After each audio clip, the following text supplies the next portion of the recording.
Hey, it's Louise's Bible study again. I want to pick up here on growing up spiritually, and I want to cover the babyhood stage and complete this area of teaching. I had read Proverbs to you. Proverbs is wonderful. You know, Proverbs is kind of it's a real guide on how to walk in this earth today. It was as relevant when it was written then, and it's relevant today. And we need to take a chapter a day in Proverbs, and for a whole month you can read one chapter a day, and it's great. There's so much in here. One of the things that Proverbs says is, keep sound wisdom and discretion, so they will be life to your soul and adornment to your neck, and you will walk in your way securely. I love that. How many of you want to walk in your way securely? I do. One of the things that is so destructive to a baby Christian is ignorance. And you know, we can learn so much about the spiritual if we compare it to the physical, because so much of it is comparable, so to speak. A baby, when they're crawling around on the floor and when they're just developing and they're on the floor, they will take and put anything in their mouth. I mean, you know, they're just whatever, if it's on the floor, if it's wherever, they will pick it up and they will put it in their mouths. And many times children have died because they have put wrong things in their mouths, because it's been laid around, and they don't know any better.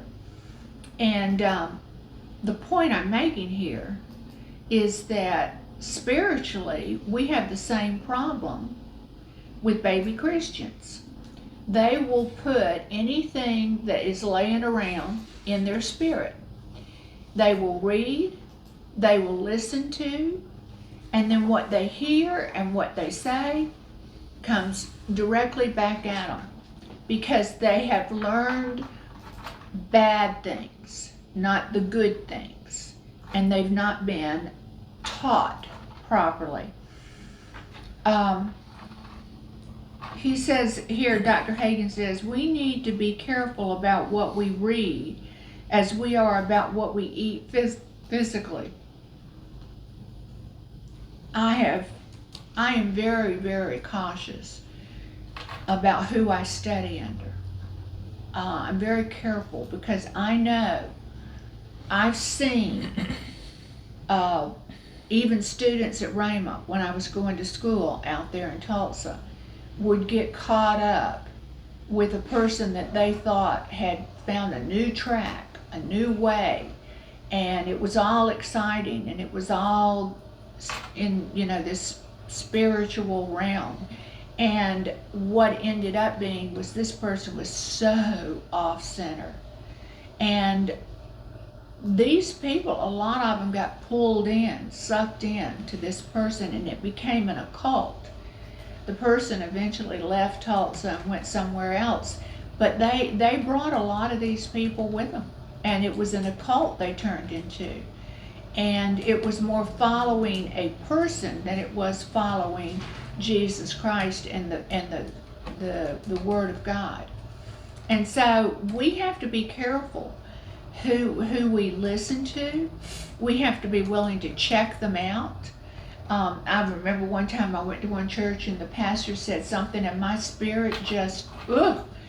And my friend sitting next to me said, I know you're doing tumbles, I know you're just losing it. And I said, well, does it not bother you that what has been said here is so spiritually damaging? And they went, is it really? I didn't know this. And I was like, oh my gosh, you can't even discern the truth? We need to Ephesians 4:13 says, till we come into the unity of the faith. That which will divide Christians is not the Spirit of God, it's the devil. And the Spirit of love never divides. Love is the glue that really holds everything together. And you know, baby Christians, you can really tell a baby Christian so many times because they're really irritable. Love is never irritable. Love never takes offense. And you know, I've been around baby Christians and people that have been in church under really good teaching for a good portion of their lives. But baby, if you cross them, if you say anything that rubs them wrong, or they will take something that you said out of context, they become angry. They do. I have a way of teaching when I get really caught up in my teaching that can be very authoritative, and I'm used to that because I've taught in the jail for so many years. And if you don't know your authority in teaching in the jail, they're gonna eat your lunch.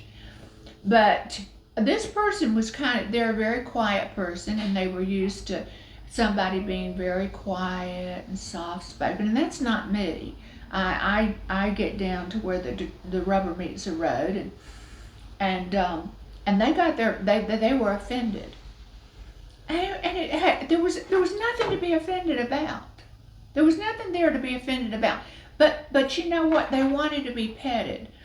I've seen people who they'll come to church, and then and the next Sunday they won't be there.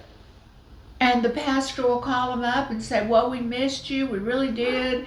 We want you to come back. And they'll show up the next Sunday, and then the next Sunday they won't be there. And this will just be this back and forth, and then you won't see them for a couple of Sundays.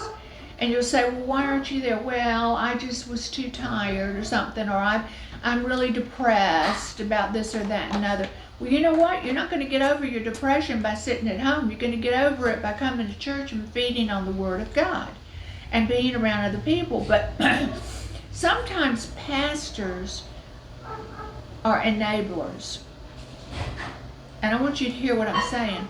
If you live with an alcoholic and you keep finding reasons for that alcoholic to drink and making excuses for their drinking and putting up with their drinking, they're going to keep abusing their drinking. You become an enabler for that individual. Sometimes we need to quit petting babies. And at one point, Dr. Hagin was talking about this woman that just kept not coming and then coming and crying. And finally, he just said, I'm not calling her anymore. I'm not going to check on her anymore because she's way past the stage of learning how to be an adult Christian. And he didn't buy into that anymore, and he quit calling up. And you know what? She ended up showing up at church. You know, I love it when my children were little and they would pitch a temper tantrum. I would just walk out of the room. And the minute I walked out of the room, they quit crying. Why? Because they didn't have an audience. There wasn't anybody there to play in to their temper tantrum. And that's the way baby Christians do. They have temper tantrums. And we need to quit petting them. We need to say, okay, now's the time for you to grow up. And there was a time when people babies don't know what it really means to be a love child of God. We don't teach on the love walk enough.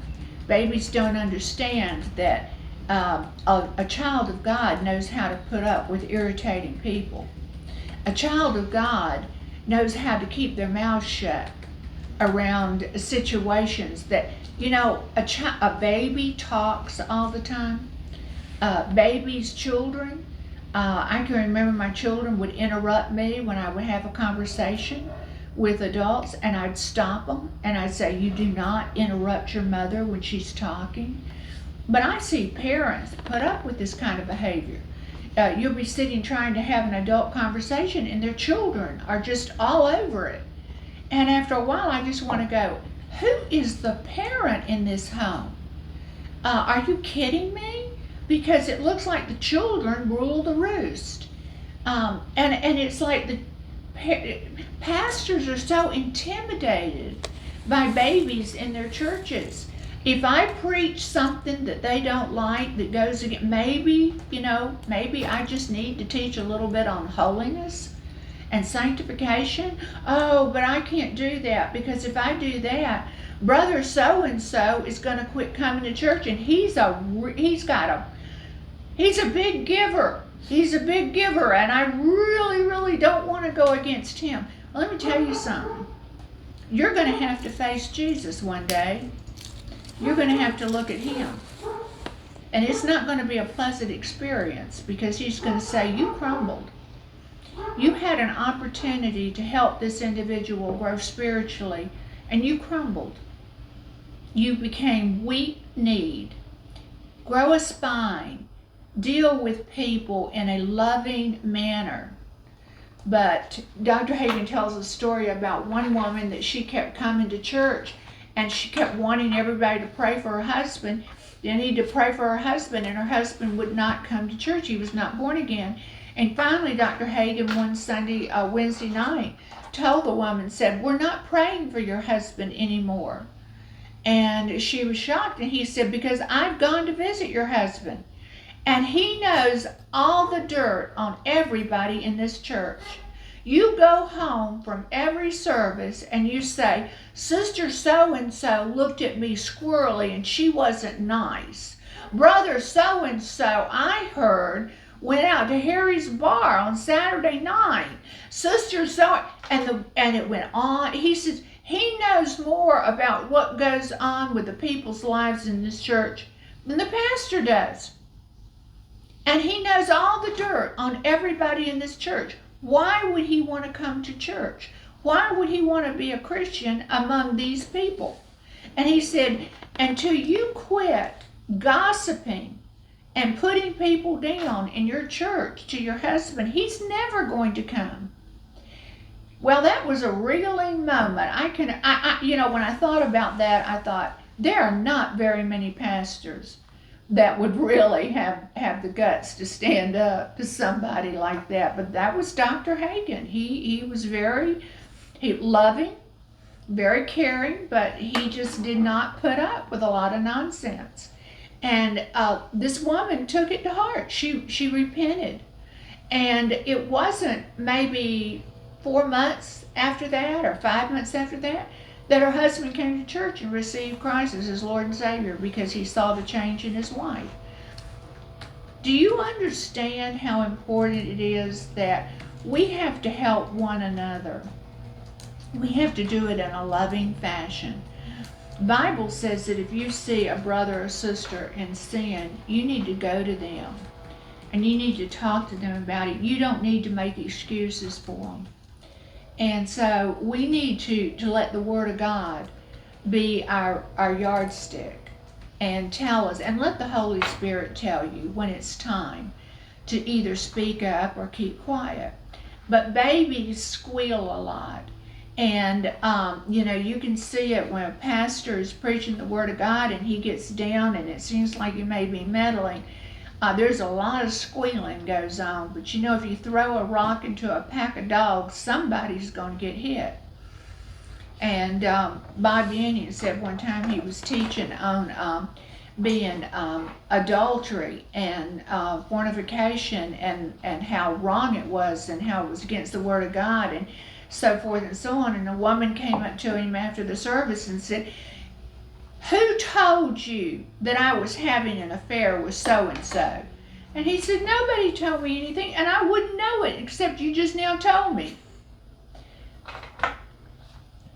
So, we have to realize that pastors are God's voice in this world today, and we need to pick the right voice to hear from. And when that voice speaks, don't take an offense. Look at it from the perspective that God is trying to discipline you. He's trying to get you on the right path. And that's the only way babies grow up, is when there's somebody that will discipline them and straighten them and put them in the right path and not let them just do their own thing. And I'm going to end right there, and we're going to go into the childhood stage of Christianity, of growing up, if y'all want to hang in here with me. I've had my flesh stepped on, and I've received it, and I know the benefits of it, and I hope everybody has a very learning, mature attitude about what God is speaking to the body of Christ today. I love y'all. Talk to you later. Bye-bye.